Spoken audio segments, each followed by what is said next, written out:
I'm excited. It is not often in quarantine that I get to put on a snazzy jacket, and this is one of those occasions. I have with me combined 8 Pro Bowls. I got a Super Bowl ring. I have 2 twin brothers that, for the first time, I've always been able to tell you guys apart. I'm just going to be honest. I've always thought that you guys, even though you're identical and you're, 7 minutes apart, I've always been able to tell who's Ronde and who's Tiki, but we do have Ronde's name under him just in case you get confused. Who was first of the 7 minutes as we get going here on Thuzio? That would be Ronde. A lot of first in Ronde, actually. Adam, I don't know that you know this. You mentioned the 8 Pro Bowls. I was the first of those Pro Bowls. And the most of those Pro Bowls, you mentioned Super Bowls. I was the one of those Super Bowls. I believe Tiki was drafted first, though. Yes, I was. Thank you. You're welcome. I kicked him out of the womb. That's really the issue. And Tiki, who is the little one that's joining us today? This is my youngest of my 6 kids. This is Tegan, who will be in and out of the picture, hiding here and there. We'll get some info from Tegan later, yeah. Thanks, everybody out there, for joining us. I know this is going to be a lot of fun. These two, we got onto the Zoom, and they were already breaking down Tiki's golf swing, which apparently netted him, what was it, a 105 today? Come on, you're not supposed to tell anybody that. I'm going to lie about that.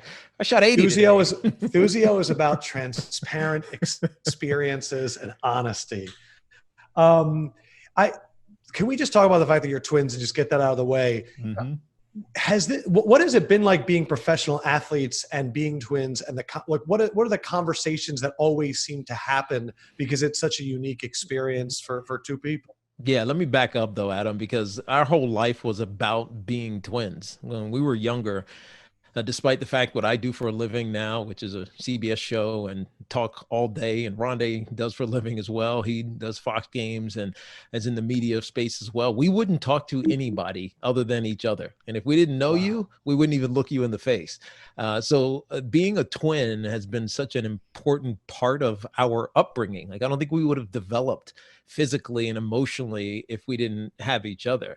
And we were lucky and blessed because we played sports and we're good at it. And it carried us through high school, and we're on the same team in college and through the National Football League.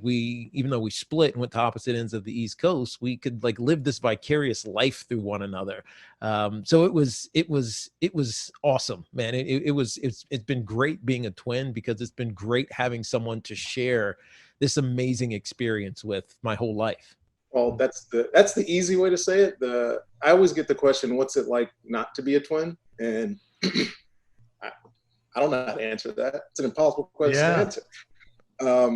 But I will concur with Tiki. The best thing about being twins, especially once we started having success in college and the NFL, is that we shared successes. I distinctly remember having 4:00 games on Sunday and sitting in the locker room watching Giants. Like, if I couldn't get the game, I was watching the stats. And then I go out and warm up before my game, and I'm looking for Giants highlights on the big screen, just to see what Tiki did. And it's a lot of people want to say that twins compete against each other, but really we compete with each other.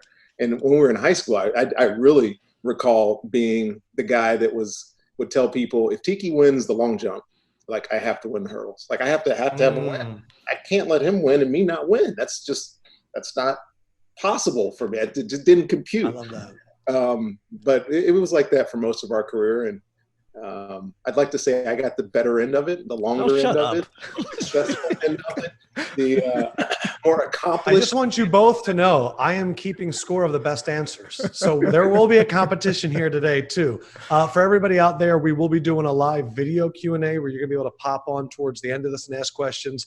And if you see that chat function on the bottom, as Ronde already pointed out, no longer Fox, you can use that and ask some Q&A. I'm going to check it out. And if it's really good, I'll replace one of my questions with yours. It'll be an open forum. But getting back to college football, and then also just your positions, how early was it determined Tiki was the running back and Ronde was the cornerback? And Did either of you play the other positions, and how were you at those positions? Yeah, Tiki, we actually did them both. So I think I was a linebacker kind of in high school until Ronde got hurt. This is only in our junior and senior years. Ronde got hurt and broke his collarbone.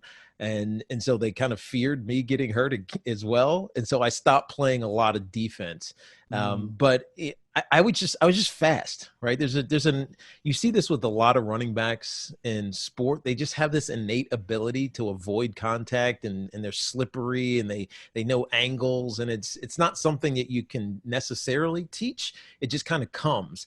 Ronde is obviously more athletic than me. I will concede that, but I was always faster. You know what I mean? I was always faster, and I was always stronger. Bigger. So exactly, bigger. So interestingly, more built to be a running back than he was to be a running back. And in fact, once we got to college, I put on like 25 pounds. So I was playing at about 202 or so. And Ronde played in college at 173 or 4. He played his entire NFL career, maybe 180. And so from high school to That's now, wild.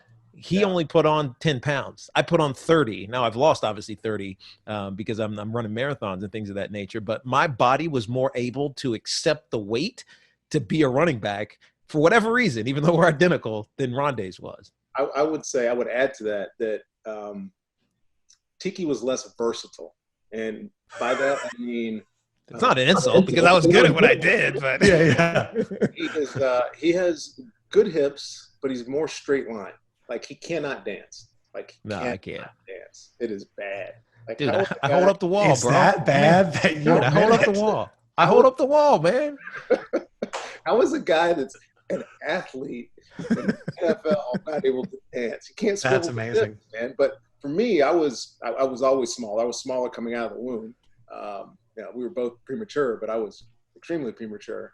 But I don't know if there was any correlation to this or not, but I was always the better athlete. I ran hurdles, which Tiki can't jump a hurdle. He would jump a hurdle. You don't actually jump hurdles. You run hurdles. I play more positions on the football field. I did more things in track and field. Not saying he wasn't great at what he did, but I just did more. I had the higher degree of difficulty in our sporting endeavors when we were growing up. And he goes to college. Actually, we'll go back to high school. He goes to high school and he's playing right away because he was that good. It's 10th graders, which was our first year in high school. He starts right away. I didn't start right away. Somebody got hurt, and I finally got my opportunity to play, which is a kind of a theme for me through my entire career, happened in the pros as well. But so he was definitely the more accomplished twin at certain levels, but it was always up to me, I felt, to match what he did. And I'm not gonna lie, people talk about chips on your shoulders. Just trying to match my twin was a massive chip on my shoulder for most of my life and career. Phenomenal follow-up here from the Q&A function. Andrew asking, how they cast a lead actor in Kinky Boots if they can't dance? That's a great question. Because that's another, you know what? You want to say Tiki's not versatile. Tiki's out here on Broadway. I'd say that's pretty versatile. Yeah, I brought the posse on Broadway too. You like what I did there, right? Adam, you got that. Yeah, it was good. It was good. It was a slow dance, and I was supposed to look bad. By the way, it was on purpose. I was the antagonist of the play, in a sense, the thesis of Kinky Boots, the gruff factory worker who changes his mind about these drag queens who want to make kinky boots in this Northampton factory. So I couldn't dance, but I got to tell you, that was one of the greatest experiences of my life, being on Broadway and being a part of that show, which had a real meaning to it and still does to this day as we lead up to Pride Week here. You know what? Actually, I want to stay on this. Ronde, when you found out that Tiki was doing Kinky Boots, did it surprise you, or were you like, no, that's Tiki? That's definitely Tiki. Tell him something to do, and he'll say, yeah, I'll do it. He's not ever going to say no. And I'll give him credit because when Tiki was still playing, I remember, this is a great story. I remember me and my wife, I think we were married at the time. We go visit Tiki's in his little apartment in New York. This was before he moved up on the Upper East Side, before he moved on up. You know what I'm saying? We come over and he's doing some voice things. There's 3 other people in the apartment, and they're like loud, and they're, you see them doing this with their face.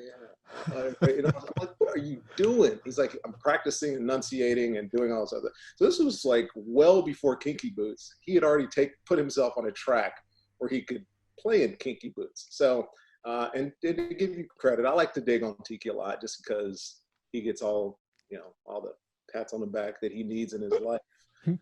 He was actually really good in Kinky Boots. I was surprised. And again, his character was pretty much defined as the gruffy, don't get it kind of guy who has a realization that that he was wrong all along. It's actually a really good show. I thought you pulled it off pretty well, Tiki. I even grew a beard, so I look more like you than I normally do. I know. So I was going to say that Ronde kind of has the evil Tiki vibe with the facial hair. Adam, like Jesse the Wario Palmer. to Mario. Adam, you know Jesse Palmer, right? So yeah. Jesse Palmer meets Ronde for the first time in 2002 or so, or something right on. Maybe it was before 2002. I don't think you had won the Super Bowl yet, Ronde. And he comes back to us in New York, and he's like, "Tiki, I met your brother. It's Bizarro Tiki." he's like the evil twin, and I'm like, "Yeah, don't tell anybody that though." I can hear you guys and how you motivate each other, but you also keep your egos in check with each other. And I think what was really interesting, what you said earlier, was you weren't even going to look at people. It was you guys. You had enough with just you two. And I'm curious, when did you know that the NFL was a possibility? And you guys both go to Virginia, but was it even before that? Yeah, so it's interesting because I wanted to be an astronaut when I came to the University of Virginia. I was studying engineering. I was the uber geek, right? 4.0 in high school, all of that stuff. I was good. I was a really good athlete, but it wasn't my dream per se to be an NFL player. But I got good along the way. Ronde mentioned I started in my first year, or at least I played in my first year. I wasn't a starter. But I had an edge. I was like, okay, I can actually play on the college level. Ronde redshirted. And then his second year, which was his redshirt freshman year, he was the ACC Player of the Year and led the nation in interceptions. So for Ronde, it was like immediate. Like, okay, I can do this on this level, and I can likely do it on the next level. I actually didn't get a chance to be a starter until my third year at UVA, and we played Michigan in the Pigskin Classic. Up at the big house. We're lowly Virginia, small Virginia. 100K in the stands. Oh, dude, it was intimidating, man. It was crazy. And I'll never forget it because Kevin Brooks, who was our starting running back, strained his hamstring like Tuesday or Wednesday of that week leading up to that game. So I ended up starting, and I rushed for 180 yards, had an 80-yard touchdown, and kind of was, on my way. But it wasn't until that moment, playing Michigan, my third year at 21, almost 21 years old, that I kind of said, you know what, I might be able to do this on the next level. Ronde knew kind of right away. Tiki in high school is like, I'm playing running back. Ronde kind of gets hurt. Tiki's body's filling out more. You're kind of playing, and then Ronde gets the jump. And then, so for Ronde, what was it like for you at the big house to know that your brother kind of out of nowhere, he's getting his shine? That had to be crazy. I think he discredits the fact that everybody knew he was great. Just wait. When you're in college, it's sometimes a wait and see, especially when you have good players in front of him. He had a couple good running backs in front of him. Brooksy being one of them. Jared Washington too. Yeah, Jared. It took time for him. The benefit, Adam, of me getting redshirted, to be honest with you, is that the coaches got a chance to look at me without, having to judge me in a real game. They're like, who is this kid? So I'll back it up because I played corner all my years in college and in the pros. In high school, I played free safety. So I went to Virginia as a safety. So that entire redshirt year. Yeah, you're just learning the position. I was playing safety, though. I was like the scout team safety. And every now and then they put me down at corner. But in the back of their mind, they knew I wasn't big enough to play safety the way they played it. Plus, Percy Ellsworth was there, Mike London. We had some really good – Anthony Poindexter ended up being there. Like, I was better suited to be a corner, but it wasn't until the summer before my redshirt freshman year that I was a full-time corner. And after being redshirted, I didn't think I was going to start. But they knew, and they put me in. First game of the season against Florida State, had interception against Danny Cannell. And that kind of sprung me into my redshirt freshman year where I led the nation in interceptions. But to bring back to Tiki, it's not like people were sleeping on him. Everybody knew what he was. Anybody who had watched him play in high school knew how good he was. It was just a matter of getting an opportunity. And for him, fortunately for him, that opportunity was week one in the big house, and it was awesome. And I hate bringing up that game for one reason. Yeah, I bring it up on purpose. I bring it up on purpose, by the way. This is an example of my humility here, Adam. We were winning that game, and they scored on a last-second touchdown. You know who the corner was? Oh, really? Yes. So why did you bring up the game? I'm trying to think, too, of like what wide receiver would have been on Michigan, too, Mercury, at that time. Mercury Hayes. Mercury Hayes. Yep. Elvis Dreisbach, right? It was Elvis Dreisbach to Mercury Hayes on a slant go into the right quarter. 0-0 on the clock. 0-0. We lose. You know what, though? It was good. It was a great moment. No, it wasn't. No, it was terrible. What are you talking about? Win in the big house. Try to add levity. I'm noticing there's a lot of questions in the chat, and we will get to a bunch. And I'm sure it's going to be a lot about like who you faced. But I do kind of want to talk about this upcoming season. And I also want to talk about what we're going through right now. Yeah. I've been interviewing a lot of NFL players. I just interviewed a guy on the Broncos, and Von Miller just got coronavirus. Kareem Jackson got it. And I was talking to Justin Simmons, who's like an up-and-coming safety, and he said, this whole time I've been going, it's not that big of a deal, and now that it's happening, now I'm afraid. I have a new daughter. Could you guys imagine all of these cases kind of popping up and then going to training camp and being around everybody? Like, would you be able to play this season? I'm having serious doubts about whether this season's going to happen. I think a lot of people, Adam, are having these same conversations. The one benefit, because we know that sports is back, right? Bundesliga started. You and Adam, you and I had this conversation right before the match down at the Medalist. The match down at the Medalist. Sport is coming back, but baseball be back, basketball be back. Football is unique, really in two ways. This is the way I've been looking at this. One, because it was one of the few that was out of season. There's no cutoff. There was no break that they had to take. And I actually think they handled free agency and the draft as good as you can. People want football, and the NFL has made it seem pretty normal getting up to this point.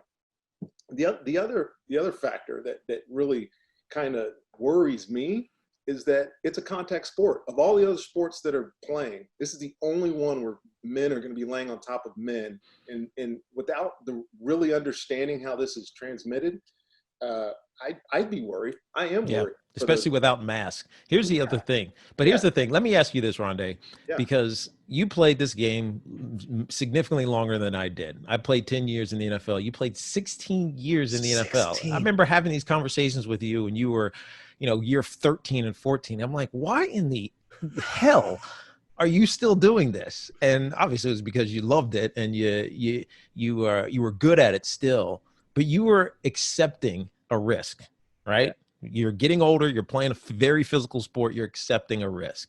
From the time you're, 18 or 19 years old in college, you're accepting a risk. I can't prove this because I'm so far removed from the National Football League. I'm 15 years removed from stepping on a football field. But I honestly believe that a lot of players are going to accept the risk of getting coronavirus. And I think you're right, too. To Ronde's point, though, and to what you just said, Adam, that's what's scary. A lot of athletes take the mentality of I can't fear death. Like a Mike Gundy. Can't fear anything. Like, you remember what Mike Gundy said at Oklahoma State, head coach? Oh, these kids are young. They'll get over it. They'll be fine. Until you're not, right? I think a lot of players take that understanding and accept it anyways. It's just the reason that they still lead with their heads, and they get concussions and they shake it off like, oh, my shoulder hurt. No, you were knocked the hell out, dude. Yeah. Right? It's the reason that guys don't want to come off the field, and they'll play through, partially torn ACLs or whatever it may be. They understand that the economic benefit is worth whatever risk there is. And this is a testing point. It really is, because we know what's going to happen if you tear your ACL. We know what potentially is going to happen if you get too many concussions. We don't know what's going to happen if you get the coronavirus. You could be fine. You could have a little sniffle and be asymptomatic and be fine. Or you could end up like some of these, players that we've seen. Tony Baselli was one that jumps to mind, who almost died. I mean, Tony Baselli's my age. He almost died of the coronavirus. And that I've been honestly thinking about the coaches, because coaches do not take care of their bodies. They never leave the facilities. Oh, they're bad. They pride themselves on like eating like crap all the time. And they are in that age bracket. Yeah. And that's a whole thing. And to be honest, there's so much unknown that talking about it right now, it's like, we'll deal with it when we get there. Yeah. One guy that's not at that age, but seemingly close, is Tom Brady. Mm-hmm. And I want to talk about the golf shot for 1 second, because I talked to Ronde right beforehand, and he was like, his putting is amazing. And then everybody in the country was just lambasting this guy. And then he hit that shot. That is just Brady to a T. And now he's on the Bucks, and I don't know.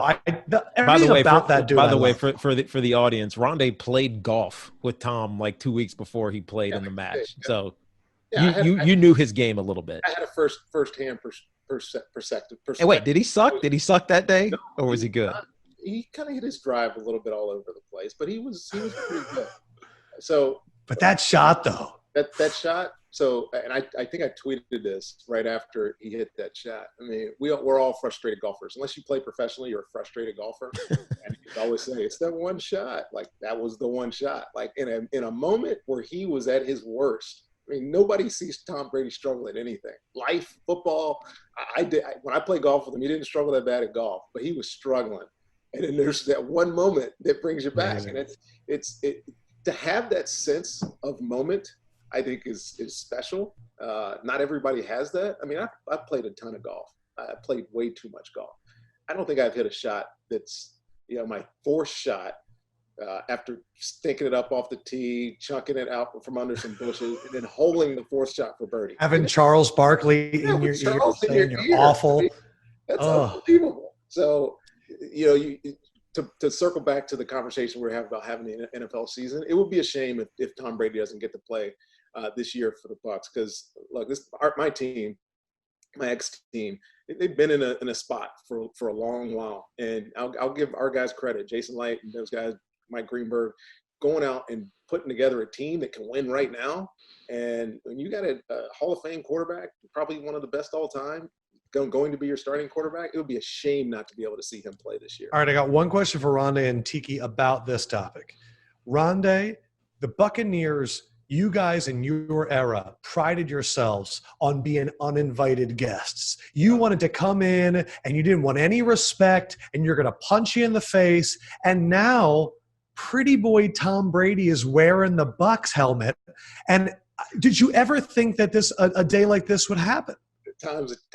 Days are changing. That's what they say, right? Times are changing, man. Look, we were a team. We were underappreciated. The Bucs made the playoffs in '79, right? With Leroy Selman and that crew of people. But the interim, they were laughing stocks. It wasn't until Tony came in '95 that ascension started. And '99, we should have made we had a chance to make the Super Bowl NFC Championship game. And then 3 years later, we finally get there with Tony Dungy. But we were a team that nobody appreciated, and we loved that. Like, I don't know if we talked about this before, but I don't know if you ever came to our facility. Tiki did, because he in our Super Bowl practice. Yeah, gross. I heard a bunch of trailers. It was disgusting, but it was our trailers, right? And we kind of rallied around that image. Pounding the rock. You never know when it's going to break. Just keep pounding the rock. Learn to love to be miserable. All those things, but those times have changed, man. Like, we moved into the new facility. We've had a couple of years, maybe 2 or 3, since '02, where we had a chance to be playoff bound and successful. And look, the regular ways of going about our business was not working. So they went and made some splashes. And as I asked Ronde when we had him on, when I had Ronde on when this happened, the first thing he said to me was, "When was the last time that in the off season you were talking about the Tampa Bay Buccaneers?" Like, when was the last time you, as an agnostic fan, gave a shit about the Tampa Bay Buccaneers? It's right now, dude. Yeah. So it works in that regard, and the expectation is through the roof. Not that they're going to be. The Tampa Bay Bucks right now are the 5th highest ranked team in Vegas in terms of winning the Super Bowl, behind only the Chiefs, Ravens, Niners, and Saints. And I can guarantee they were the only team that was not there at the end of last season. That's right.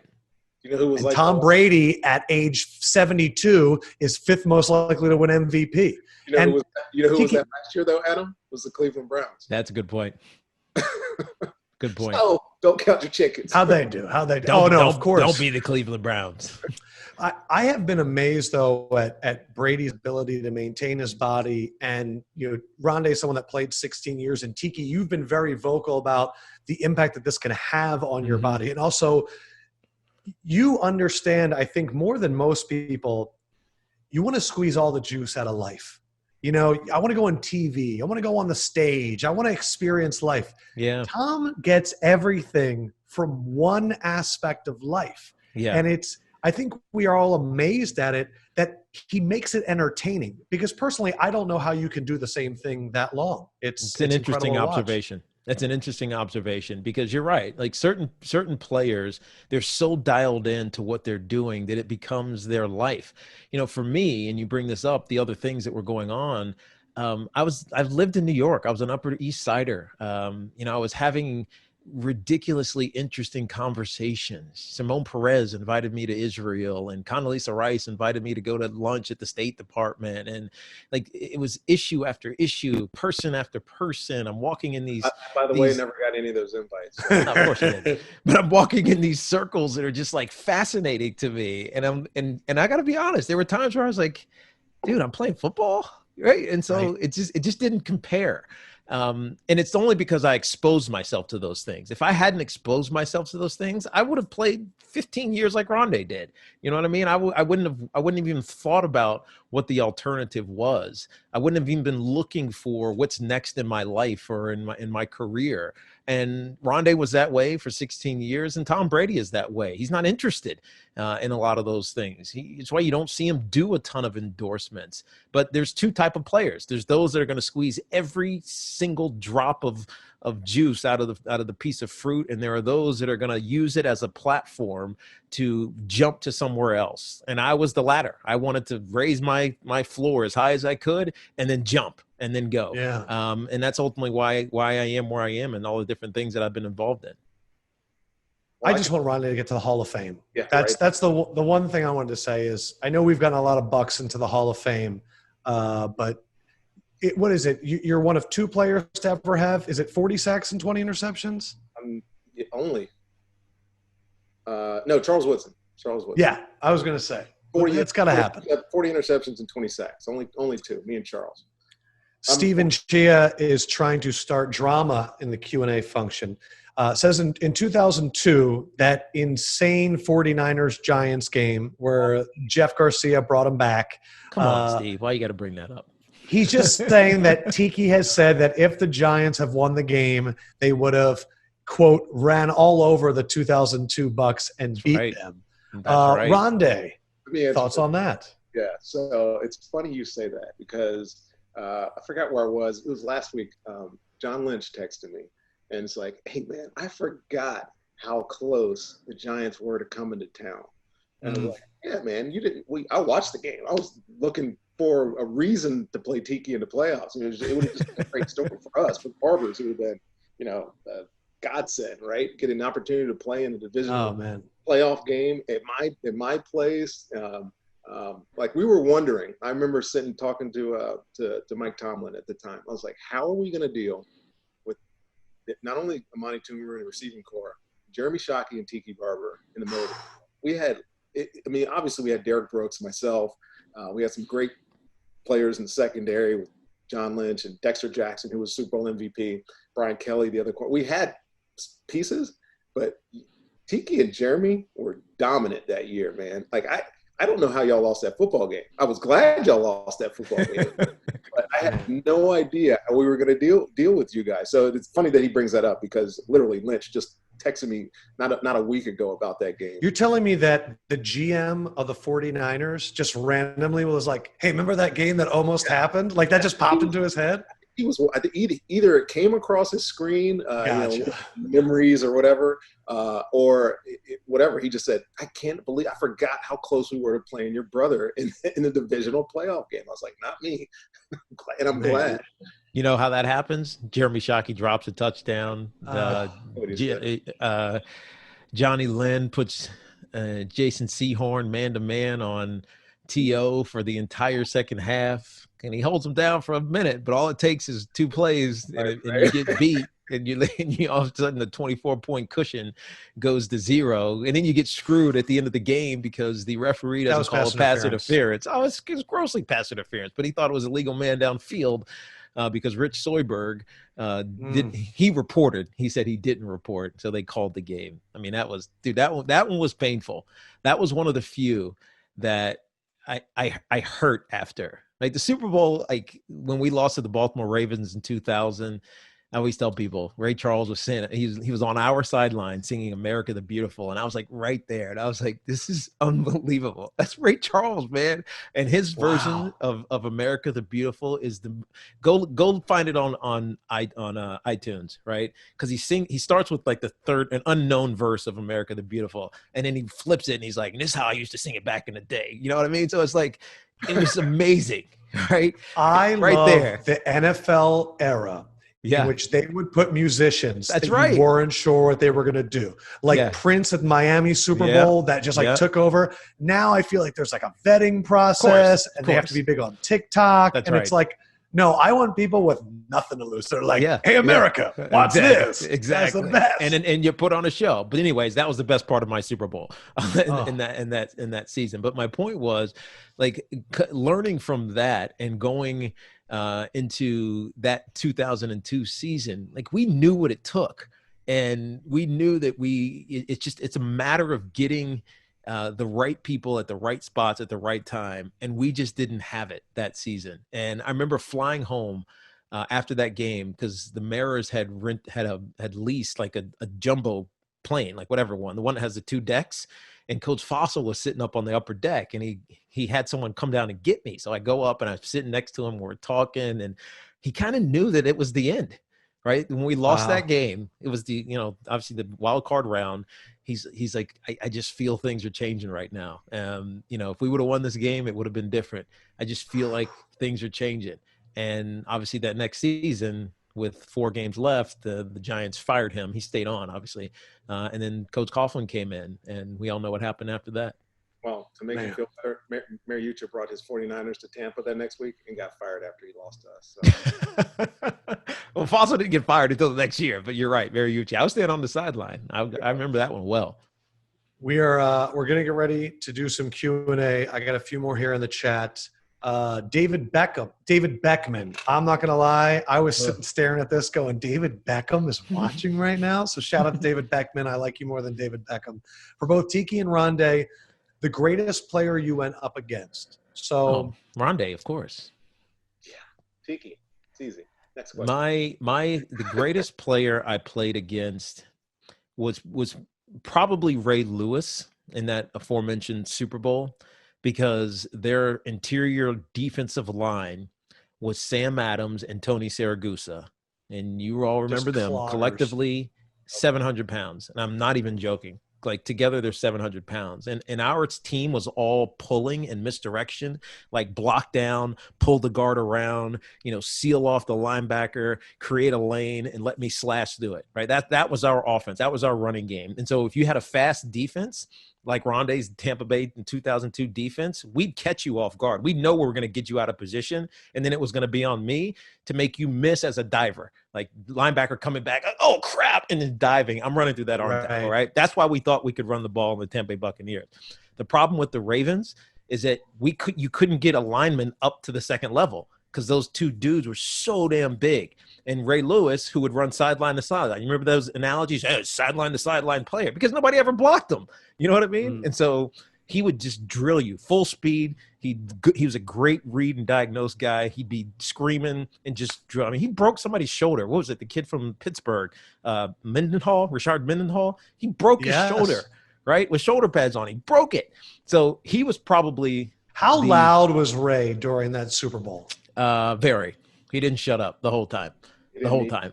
And especially after they kind of had a commanding lead, it was a foregone conclusion. Yeah. Like he knew it. Like he knew it was over. Yeah, we got really loud. Then they started picking off Kerry Collins, 5 interceptions in the second half. Yeah, man.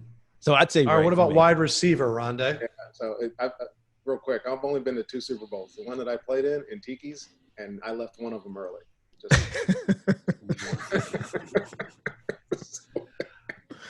Wide receivers. I get this question all the time, and it's an easy answer for me. I mean, I played against Calvin Johnson in his prime.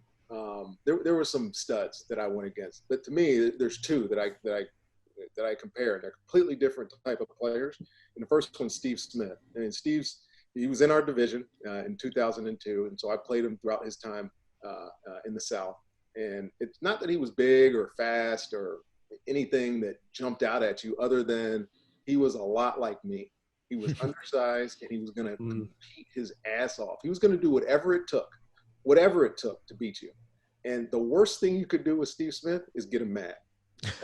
Because you get him talking, and it's like, he's like adjusting all the knobs in his mind, and he turns into this maniac. So he's number 1, or number 2. But number 1, without a doubt, it's Randy Moss. My second year in the league, we're playing at Minnesota week 1, and it's Randy Moss's very first game as a pro. Minnesota had just drafted him. And I wasn't playing in this game. I was dressed, but I was kind of the 4th or 5th cornerback.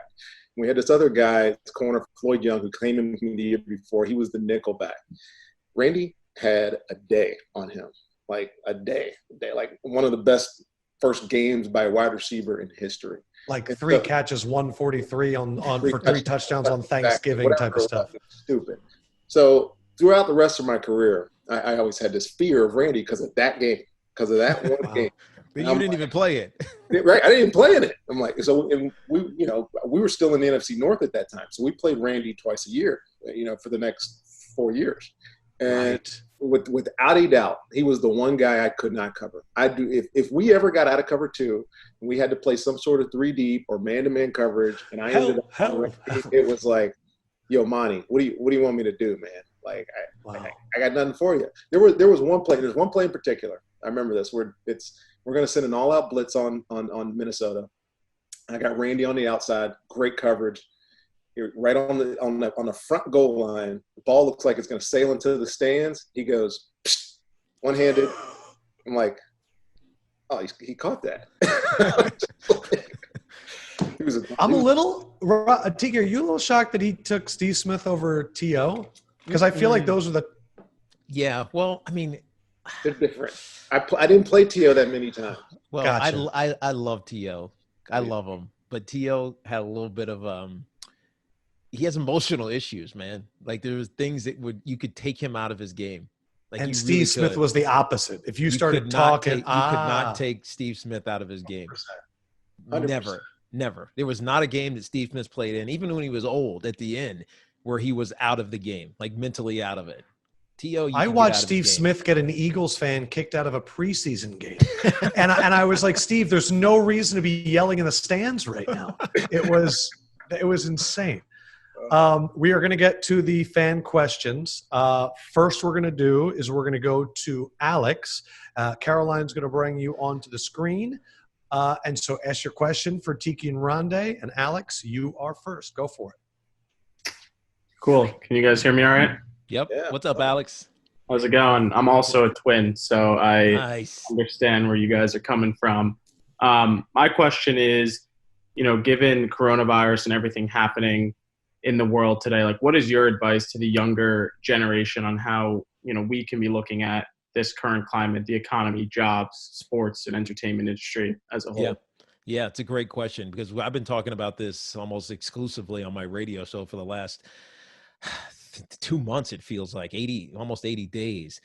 Sports is going to change forever, I think, and mainly because of how fandom is going to change around sports. And so as a younger generation who, just like some of the athletes that we were talking about earlier, you feel invincible, you have to realize that it's not about you. It's about those that are around you. But I think more importantly, the economy is taking, not more importantly, but more, I think, more people feel it in the economy, because not everybody's going to get sick from the coronavirus, but everybody is feeling the economic downfall here. Look at what's happening with the leagues, right? Major League Baseball, they're going to have a season, but it's 60 games and it's going to feel odd. There's not going to be no trades. It's going to be weird. It's all about money. They're even suffering.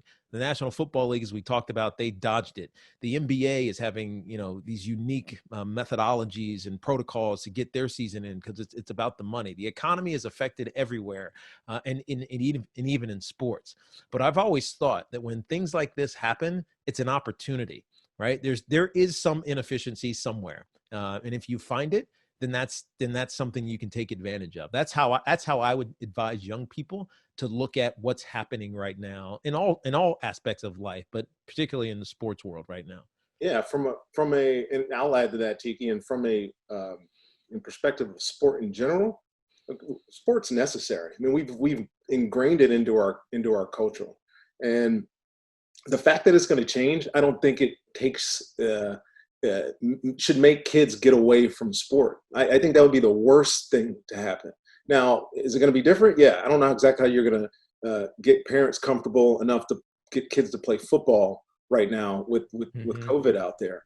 But there's plenty of other things for kids to do. I mean, there's the sports that are going now: soccer, basketball, and my daughter plays lacrosse. Those sports have a chance. And Tiki talked about opportunity. Those sports have a chance to take off. Now, I don't think the football will go away. I'm not saying that by any regard, because I think if one sport figures it out, the NFL is going to figure out how to make this a viable option. And to be honest with you, I don't know what it is. I think they're all confused. It's the reason why we're in middle of June right now, and we haven't set training camp dates for anybody. The teams haven't been together yet. It's not resolved yet, but it will be resolved. But if I was talking to kids right now, I'd say take advantage of other opportunities. Take advantage of other sports that are out there, because they're going to play.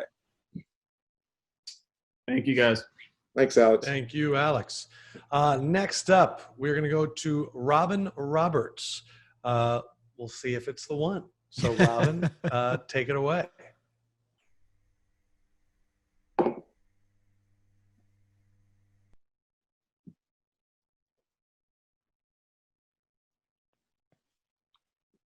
There's Robin. Hey, It's Robin. not You are the one. We knew it was you. Exactly who we were expecting. What are you talking about, Robin? I get that so much. I'm like, I wish I was that Robin Roberts. But anywho, hey, Ronnie, appreciate what you were talking about with the kids. Actually, my question that I had sent in was in regards to all of the rules and regulation changes that have been made within the NFL. Mm-hmm. And I get it from a safety perspective, because I have a son who plays high school football. But I am curious from a professional standpoint what both of your take is as an athlete in the profession when all of these somewhat weird and strange rules get into place. And I apologize, I cannot name them. I just know that every season I hear them, and I hear some of the feedback. So I'm just curious what your guys' take is on that. Well, I think this is Robin. I think this is a very unique off season for football, especially the NFL. I mean, I mentioned earlier that unlike a lot of these other sports, that it's a contact sport, and really don't understand the transmission aspect of COVID right now. Obviously, it passes from fluid to fluid. I mean, I just think about when you're on the bottom of piles, Teak. I mean, how many times does sweat and spit? Oh, it's disgusting. Everything. Yeah, I think about the iconic shots in NFL films where it's seeing the breath. Yes. You know what I mean? Like even stuff like that. Yes. So I think the NFL, whether it's different masks, whether it's making players wear masks, like real masks on their face, whatever it is, because, I mean, Tiki and I, we played in cold environments. I wore a mask over my face at one point. Are those going to be required? And these are all questions that need to be answered. And And I think Robin was also asking, though, about, I'm sorry to interrupt you, Ronde, about things like the pass interference rule changes. Or other, the NFL was trying stuff with 4th and 15 onside kickoffs. Well, that's where I was going to go. Ronde was talking about health and safety, and you could also throw in the concussion stuff there, but I think from a rules standpoint, the NFL is trying to perfect an imperfect product, and so I'm going to flip the baseball real quick, right? I didn't love baseball growing up, but I did enjoy the imperfect nature of it, right? The fact that you weren't going to get it right all the time, and that you were going to argue whether a guy was safe or whether that was a strike or whatever the circumstances may be. The same thing was how I viewed the National Football League. Like, the imperfect nature of it made it that much more urgent to try to be perfect. And so I think the rules changes for clarity have actually confused a lot of what's going on. It's why we see a lot of paralysis from referees on game day, because they're confused. They don't know what they're doing. Totally. They're not thinking about, like, what's happening. They're thinking about not messing something up. And it's just this negative impact. It's this negative way to function that makes it hard to do your job very effectively. There's so many coaches that talk about, like, the mental makeup of an athlete. The same applies with rules interpretations. And because there's so many of them, and they've changed so much, I think that nobody's confident in what to call anymore. You know what I mean? Like, nobody knows that definitely was a catch, or that definitely was a targeted hit, or that definitely was, whatever it may be. Like, we don't know. And it's confused the game to the point where something that was just enjoyable now becomes complicated. And think about how complicated football already is. And now you got to explain these other layers of it. It makes it hard for late adapters to buy into and love the game. I think you got that answer from me on your show a couple of weeks ago when you were talking to me about Eye in the Sky, the Sky Judge. And I gave you the reference that it completely drives me crazy when I'm watching Premier League soccer and a goal is scored. The VAR. They go to VAR, video assistant referee. And it's like the excitement of that moment is gone. It's completely gone. And if you're a fan, and granted, we play sport, and it's not just to make athletes rich. There is a reason that sports are important in the world. It's for that release. It's for that opportunity to get away and to feel joy and to put your real life behind. The over legislation of sport absolutely destroys my enjoyment of the sport. It has to go. It has to be mitigated or go away, because the game was much better when it was a mistake is a mistake, and you deal with the mistake, and you don't give people the opportunity to talk about the mistake for the rest of the week. The way we have it now, it's baffling. They've killed themselves. They put themselves. It does feel that way. Or they're always going to be wrong.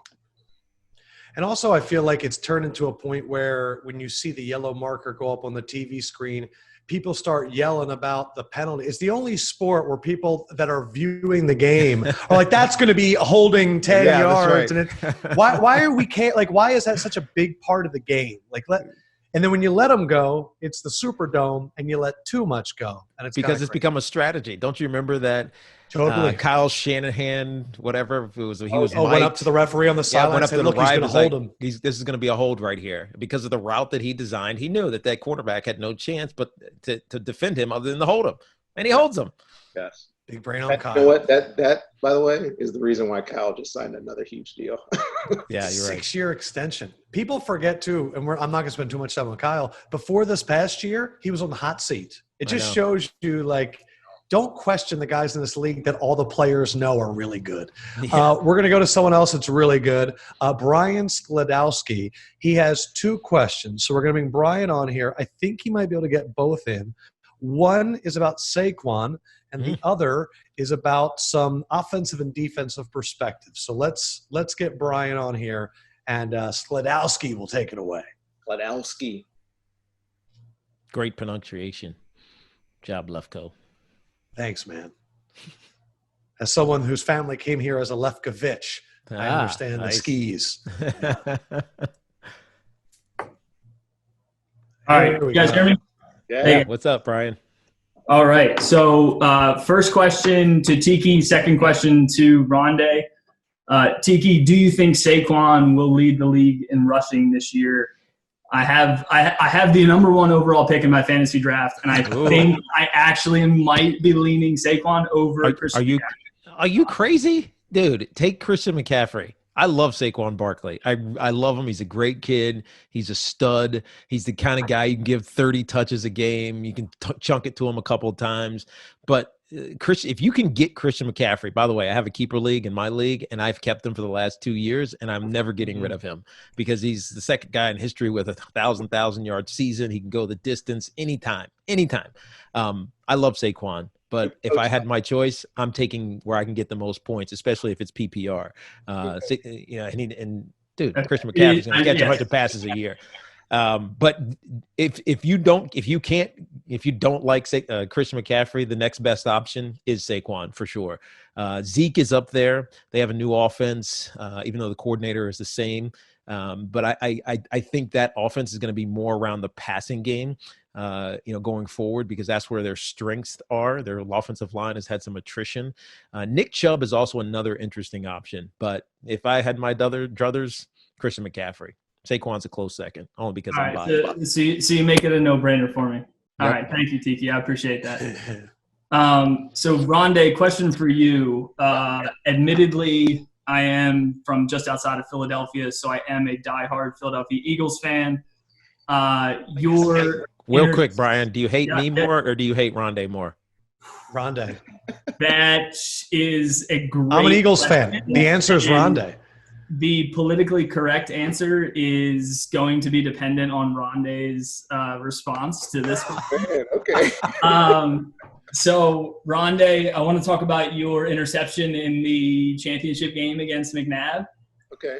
I would love – so do you remember that? How vividly do you remember that? And if so, do you remember actually how quiet the stadium got after that interception? Yeah, of course I remember it. In fact, I just did the Bucks just had me and one of our reporters in-house, Scott Smith, do a complete recap of the 2002 NFC Championship game. And I surprised myself with how much I remembered that the entire football game, even the offensive perspective. But look, Brian, Philly was our nemesis.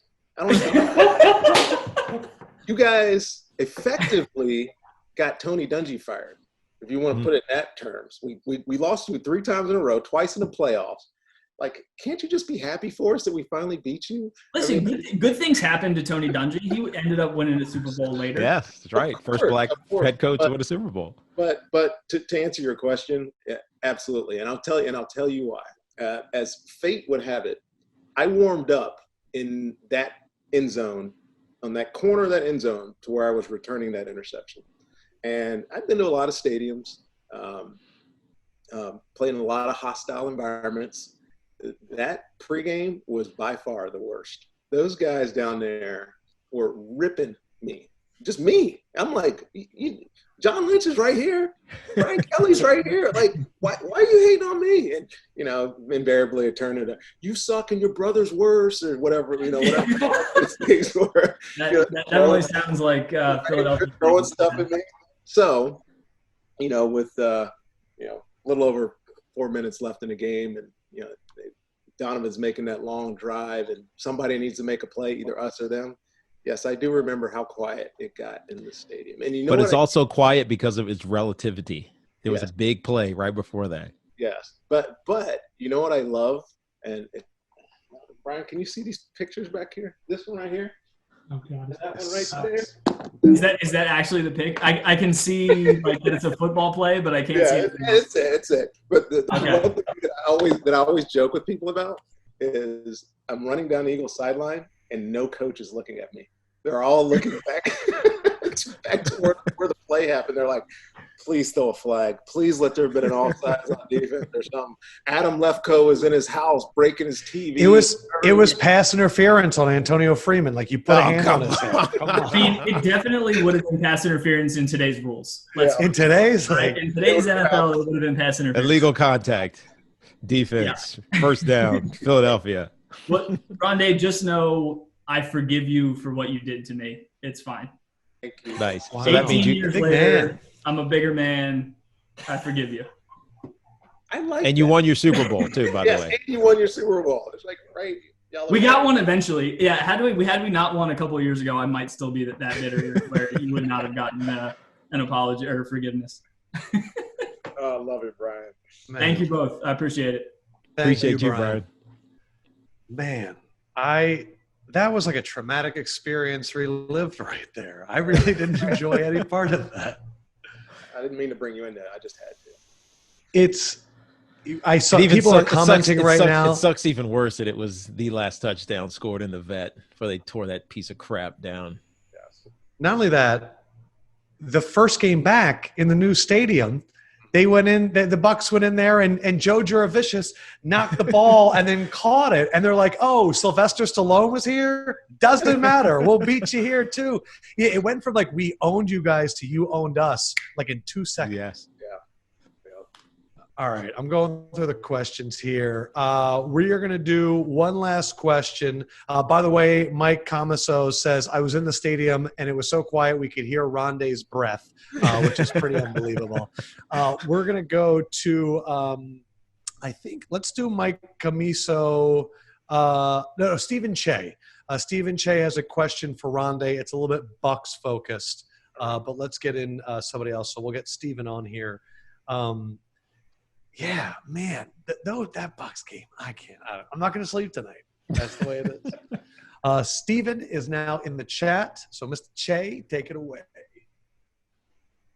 What's up, guys? So, this is an awkward background. How you guys doing? So, Ronde, I know you're around $1 a lot. Jason and his staff have invested heavily in the secondary the past couple of years. Are these guys, John Spiketek, Mike Beal, Greeny, Jason, are they asking you to grind film and asking your opinion on the secondary, or are this fully their thing? Interested to hear your answer. I see you making Mike Beal and Spy and Greeny famous. That's awesome. Yeah, those are my guys. Jason Light, obviously GM. I'm a good friend with him, first of all, just because I spend so much time around the building. But they've invested a lot in a lot of areas. Secondary, they've drafted pretty well the past couple of years. I mean, they've taken a corner, 2 of them last year, and I think 1 in each of the last 4 years. So there's 2 reasons you do that. 1, you're trying to build depth, and 2, you know you're not very good there, and they weren't very good there. I mean, it's as good as the Jameis threw the ball last year in terms of yardage and touchdowns. The defense gave up just as much. I mean, they are a young group in the secondary. But as far as me grinding on the film, man, I played 16 years in the league. I don't grind on film, especially not college players. You kidding me? I'm a pro guy now. That's why I like pro guys. Yeah, but see, Steven's asking. We got all these MJ Stewarts and these Vernon Hargraves, and I think Steven's asking for you to grind film. Is he asking me if I endorsed all them? I think he wants you to get your voice in there. I mean, obviously, he knows the people that are in the know. Although those guys will claim that they don't get paid that much to make those decisions. That's a Jason Light decision. But look, I do watch a lot of their film, especially once the season starts. I start evaluating and just for my own purposes, not for them. I don't have a job with the Bucks yet. So we'll see if they continue to take any of my input. But look, they make good decisions. The NFL is hit or miss. I mean, you guys know there's plenty of talented players that come in every single year that don't make it, and then there's guys like me who are underappreciated, maybe getting out of college and turn into 16-year vets. So it's a process. It's a tough process.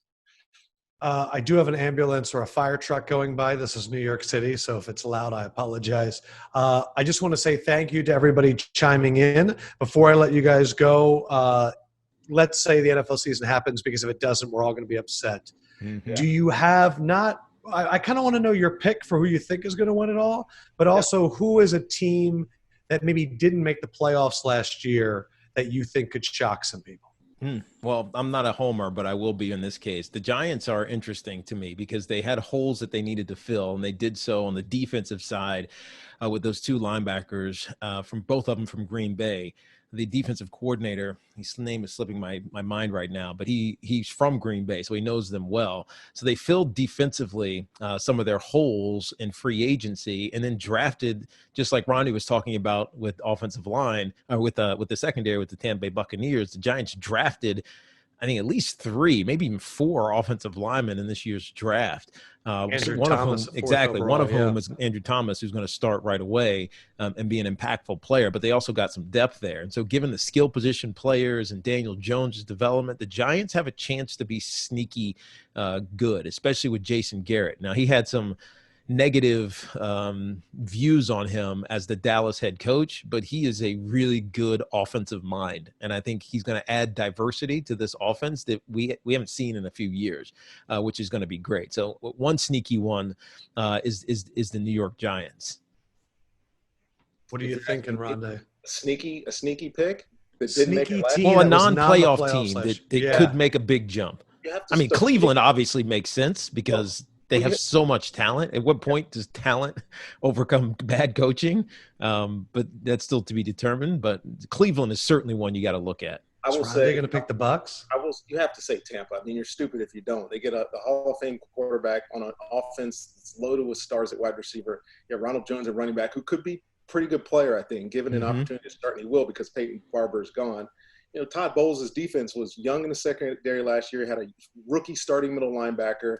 You know, they probably have some age up front on the defensive line, but they have the number 1 sacker in the NFL, and JPP comes back. So you're kind of short-sighting the obvious if you don't pick the Bucks. But if I'm looking at a team other than that, because I don't want to be a homer like Tiki, if I'm looking at a team that's going to make the playoffs that didn't make it last year, to me, one of them jumps out at me right now. It's the Pittsburgh Cardinals.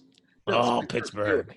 I was going to say there's another team with a Hall of Fame quarterback coming back with an amazing defense, and the Steelers are just eye-popping right now. Yes, they were incredible last year. They went 8-8 with Mason Rudolph and Hodges. Exactly. I mean, I did two Pittsburgh games last year. I did one of them in the preseason, and I spent some time with Mike and his team prior to that preseason game. And I'm like, this team is ready to win. Ben didn't look like he was going to get hurt. You know, he still looked like Ben.